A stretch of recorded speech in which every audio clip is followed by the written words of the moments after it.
you be popular. You'll hang with the right cohorts. You'll be good at sports. Know the slang you've got to know. So let's start, because you've got an awfully long way to go. Not since Vera Charles and Mame has there been a more deliciously contentious female friendship on Broadway. It's being played by two of the top actresses in the musical theater, and we're very pleased to have them with us. These are two terrific young actresses on Broadway, and they have really meaty, juicy roles for women in the musical theater, which is something you don't really see very often on Broadway. We are joined tonight by Idina Menzel, who plays the bad witch, Elphaba, in the new Broadway musical Wicked, and her partner in crime, Kristin Chenoweth, always a Broadway favorite, who plays the good witch who maybe not isn't so good in Wicked. Exactly. Welcome to Theater Talk. What I said, I think, is kind of true. It just strikes me, a brilliant observation I'm making. They don't really write great roles for women on Broadway these days, so you must have been thrilled to get something like this coming your way. Definitely. It was one of the things that attracted me to the piece, frankly, you know, because I loved Thelma and Louise and those kind of strong movies for women.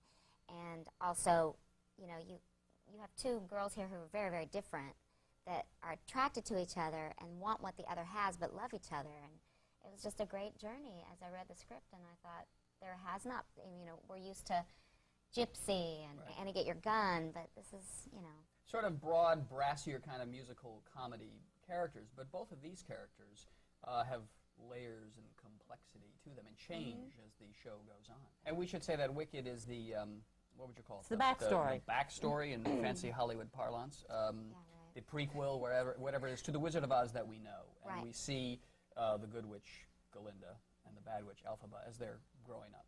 Right. And they're friends.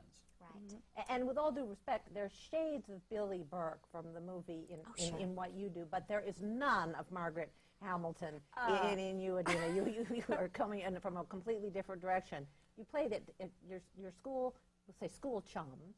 Yes. As the two witches. Yes. And then they grow together and grow apart. And well, I think, you know, when I grew up watching the movie, I thought, even as a child, I thought, God, there's something wrong with that Glinda. It's just not real. And I didn't set out exactly to emulate her, but I did like the way she was sort of plastic. And what I wanted to do was, you were talking about the layers, I wanted to show really what's going on there, and that I sort of do a pageant girl. That's what I think of. And I have plenty of friends to draw on. it's the molten lava under the plastic. Absolutely. Right? And your character, we see, of course, the Wicked Witch of the West, but in this in this play, it shows us wicked maybe in the eye of the beholder. In fact, it's the society that is wicked around her and has branded her as evil because she has the power to bring the society down. Very well said. This is why I'm a highly respected columnist for the New York Post. Did you draw, though, on anything at all in The Wizard of Oz and Margaret Hamilton at all? I mean, the character does have a little bit of a cruelty to her. I mean, she's capable of... Yeah, well, I mean, eventually, you know, you get kicked down enough, you start to really believe what people say about you, and, you know, if you're going to... She sort of owns her wickedness.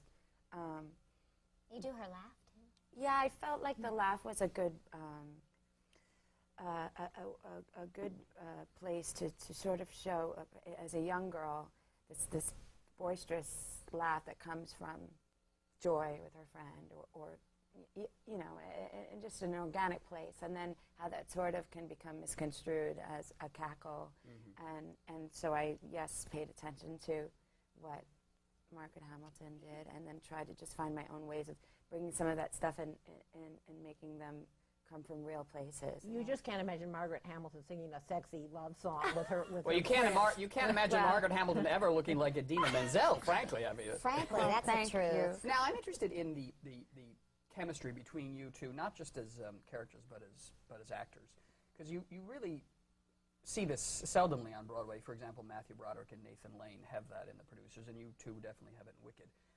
Is this something that just sort of happens in rehearsals? Had you worked together before? Do you come together instantly liking each other, or is there a rivalry between you that sort of can help feed into the chemistry between you two? Who wants to win the Tony? We met through a mutual friend, so we always kind of knew each other, but we didn't really become friends till we started working on.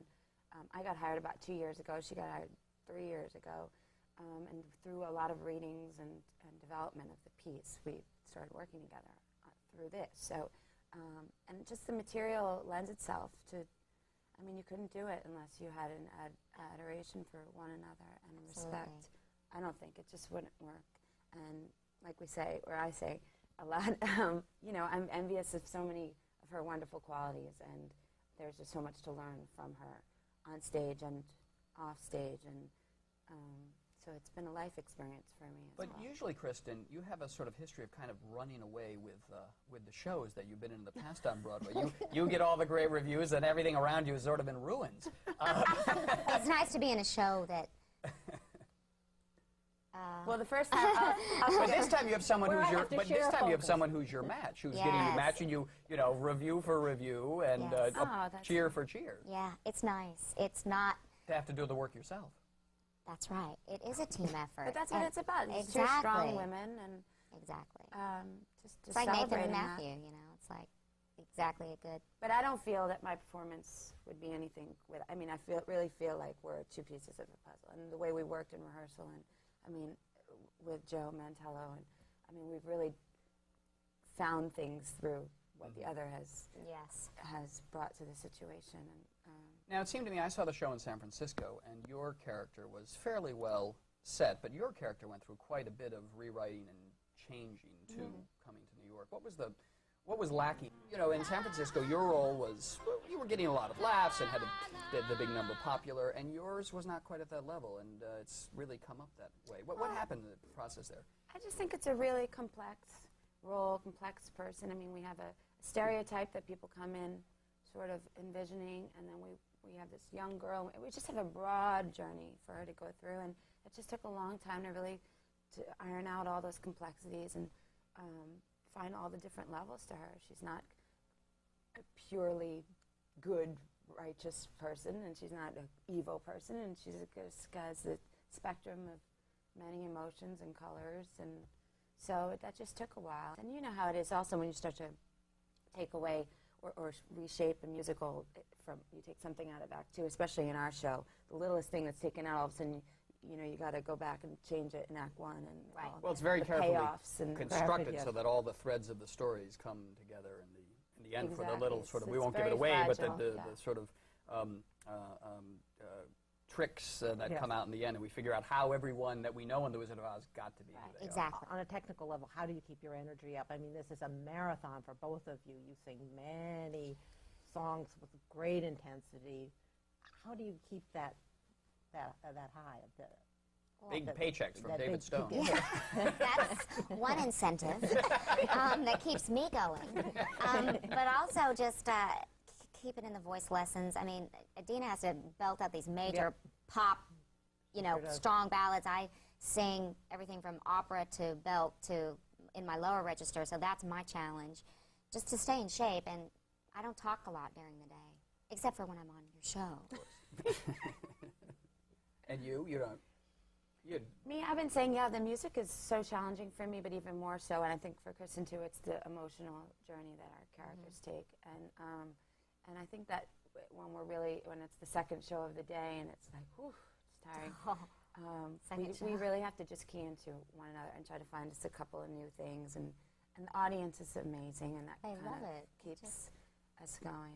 I do want to ask you, though, for the horse race aspect of the business. We're not at the Tony Awards yet, but it seems fairly clear that you both will be nominated. Will that change your relationship when you're in direct competition for this big award? No. Not at all. I'm not even honestly, I'm not thinking about that. I'm just so happy to be in a show that people stand up at the end. That's what you said in San Francisco. We out of town tryout situation. We got standing ovations, and the very first day, the very first preview that we had an audience, she went, "Oh my God, I've never been in a show where they stood up like that before." And after she wins the Tony, will that then change their relationship? Oh, ouch! Kidding, I'm kidding. Michael Riedel! Yeah, you guys are terrific in Wicked. Great new, exciting Broadway musical. Idina Menzel, the bad witch who isn't so bad. Kristin Chenoweth, the good witch who isn't so good. Just like the actress herself. Oh. Naughty, naughty. Thank you for being our guest tonight. Thank you. so much. Thank you. There are wonders like I've never seen.